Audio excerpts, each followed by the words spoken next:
भैया 1 kilo कोटू, 1 kilo सिंघाड़ा आटा, सेंधा नमक, व्रत के चावल, साबूदाना 2 किलो ही कर दो। और ये चिप्स व्रत के हैं क्या? हाँ बहन जी, ये आगे सारा माल व्रत के लिए ही है। तो ये व्रत की नमकीन, चिप्स, पापड़ ये सब भी 5-5 पैकेट कर ही दो। अरे गायत्री, तू कुछ खरीद नहीं रही? तूने भी तो नवरात्रि व्रत रखे है ना? नहीं भाभी, व्रत में ये और मैं इतना कुछ नहीं खा पाते हैं। बस थोड़े से आलू ले लूंगी, वही उबाल लूंगी। अच्छा चल ठीक है भैया, ये सामान पैक कर दो और ये आपके पैसे। गायत्री, ये 2 थैले तू उठा लेगी क्या? हाँ भाभी, लाओ ये सामान मुझे पकड़ा दो। बस त्योहार आने की देर है, पर्स खुल ही जाता है। मैंने तो तुम्हारे जेठ जी से कल ही 20,000 रुपए अलग ले लिए थे कि नवरात्रि पूजन के लिए काम आएंगे। कन्या पूजन में बांटने के लिए सामान भी तो लेना है। गायत्री, एक काम कर, जरा वो सामने बर्तन की दुकान पर चलते हैं। सोच रही हूँ कन्याओं को स्टील की डिबिया बांट दूंगी। भैया, ये 1 दर्जन डिब्बी का सेट दे दो। गायत्री, तू कुछ खरीदेगी कन्याओं को देने के लिए? नहीं भाभी, अभी नहीं, आप खरीद लो। अच्छा चल, मेरी तो नवरात्रि की शॉपिंग हो गई। ले पकड़ ये थैले। रिक्शा भी नहीं मिल रहा है, जरा देख वहाँ रिक्शा कोई नजर आता है तो। मैं तो बहुत थक गई हूँ। सुधा और गायत्री दोनों जेठानी और देवरानी थी। सुधा गायत्री की जेठानी थी। उसके पति महेश की कपड़े की दुकान थी। पैसा भी अच्छा खासा था, काफ़ी अमीर थी। सुधा इसके विपरीत गायत्री का पति रमेश किराए का ऑटो चलाता था और गायत्री घरों में साफ सफाई, बर्तन काम करती थी। गायत्री और महेश दोनों मिलकर ही घर का खर्चा चलाते थे। सुधा गायत्री का बहुत ही फायदा उठाती थी। गायत्री सुबह शाम घरों में काम करती और दोपहर के समय सुधा अपने साथ काम पर लगा लेती थी। वो बेचारी जेठानी को मना भी नहीं कर सकती थी। दोनों के घर आसपास थे, इसलिए सुधा अक्सर गायत्री को काम के बहाने बुला लेती थी। बात सुन गायत्री, ये थैले तो वहाँ रख दे और फ्रिज में कल के राजमा पड़े हैं, तू निकाल ले। लेती जा, बच्चे खा लेंगे। साथ में चावल उबाल लियो। और सुन, दोनों कमरों की बेडशीट भी बदलनी है, वो भी बदल दे। तकिए की कवर नए चढ़ा दे। मैं पलंग पर ही निकाल कर रखाई हूँ। इतने दिन से काम में ही लगी रहती हूँ, इसलिए हाथ ही नहीं पड़ रहा। अब मैं तुझे अपने घर में सफाई बर्तन के काम पर तो रख नहीं सकती, नहीं तो मोहल्ले वाले क्या कहेंगे कि मैंने अपनी देवरानी को काम पर रख लिया। इसलिए मुझे भी दूसरी काम वालियों को काम पर रखना पड़ता है, वरना मैं तो तुझे अच्छी पगार दे देती। अरे मैं तो भूल ही गई, बच्चे स्कूल से आने वाले होंगे। सुन, फ्रिज में अनार पड़े हैं, वो छील दे। बच्चे जूस मांग रहे थे, उन्हें निकाल कर दे दूंगी। कुछ दिन बाद नवरात्रि शुरू हो गए। सुधा और गायत्री दोनों अपने अपने घर में नव दुर्गा पूजा शुरू किया। गायत्री अपने समर्थ के अनुसार माँ दुर्गा को भोग लगाती है और इस प्रसाद को ग्रहण कर लेती। उधर सुधा ढेरों ही व्रत पकवान बनाती। गायत्री अपने और रमेश के लिए थोड़ा कुछ खाने के लिए बनाती। माँ दुर्गा को भोग लगाकर वे दोनों खुद खा लेते थे। सुनो, मैं सोच रही थी कि कल तुम जब शाम को आओगे थोड़ा कन्या पूजन का सामान खरीद लाना। ठीक है गायत्री, मैं लेता आऊंगा। अगले दिन रमेश ने जो पैसे कमाए उसमें से उसने ऑटो के किराए के पैसे दे दिए। बाकी उसके पास जो कुछ भी पैसे बचे उससे उसने सामान खरीदा और पिछली सीट पर थैली रखकर घर आने लगा। तभी 2 लड़के उसके पास आए और बोले, भैया हमें थोड़ी दूर तक छोड़ दोगे? रात हो गई है, यहाँ कोई ऑटो वाला दिखाई नहीं दे रहा है। अब हाँ, मैं तो इसी रास्ते से घर जा रहा हूँ, आप दोनों बैठ जाओ, मैं छोड़ दूंगा।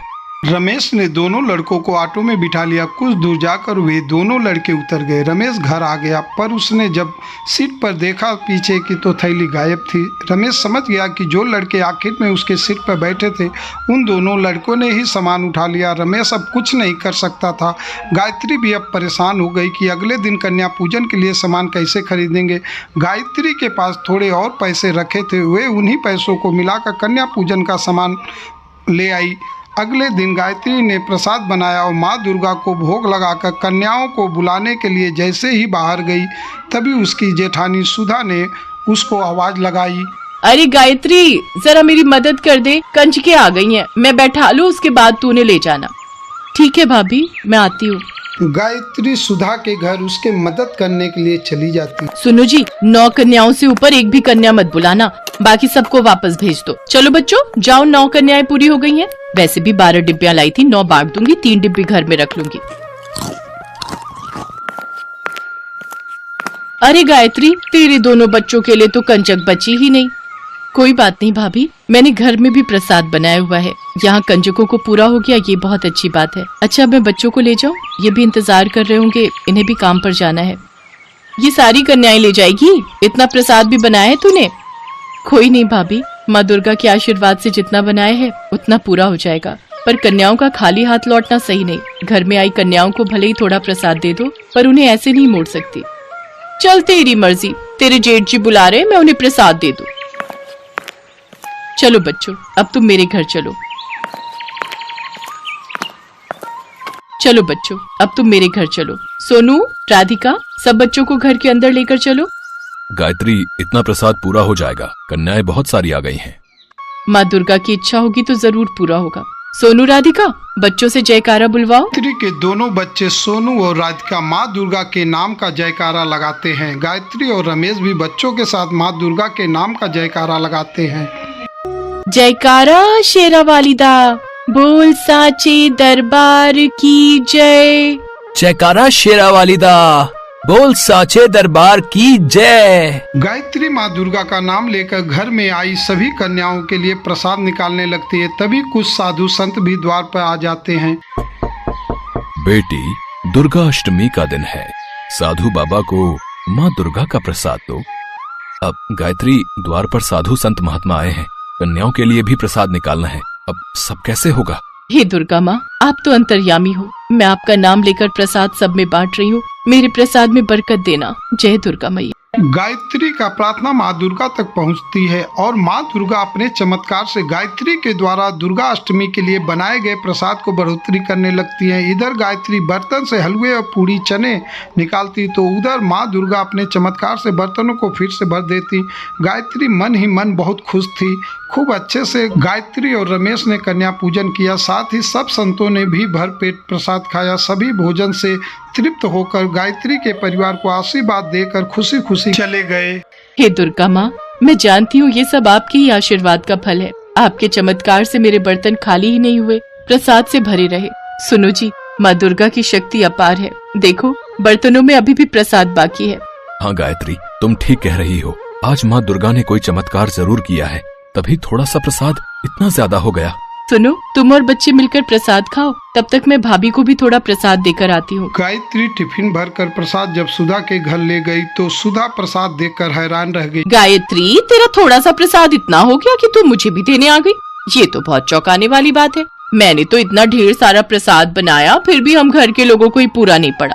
कुछ लोग प्रसाद मांगने आए तो मैंने उन्हें खाली हाथ ही लौटा दिया। तेरा थोड़ा सा प्रसाद कैसे पूरा हो गया? हाँ भाभी, सब माँ दुर्गा की कृपा से ही हुआ है। अच्छा मैं चलती हूँ, आप सब ये प्रसाद खा लेना। गायत्री सुधा को प्रसाद देकर घर लौट आती है। उस दिन माँ दुर्गा के चमत्कार से सचमुच गायत्री के घर में भंडार भर गए। धीरे धीरे रमेश के काम में भी वृद्धि हुई और अब उसकी आर्थिक स्थिति में भी सुधार हो गया। इन सब के पीछे एक ही वजह थी और वे थी कि गायत्री ने निस्वार्थ भावना से सच्चे मन से नवरात्रि व्रत किया और दुर्गा अष्टमी की पूजा की। भगवान तो प्रेम के भूखे होते हैं। जो भी भक्त प्रेम श्रद्धा से भगवान के नाम का पूजन पाठ करता है, भगवान उस भक्त के बहुत प्रसन्न होते हैं। कहते हैं कि माँ दुर्गा अपने भक्तों को कभी भी निराश नहीं करती। यदि उनकी पूजा सच्चे मन से की जाए तो वह अपने भक्तों को सारे कष्ट दूर कर देती है और अपने भक्तों के घर धन धान्य और सुख समृद्धि की वर्षा करती हैं। जय माता दी।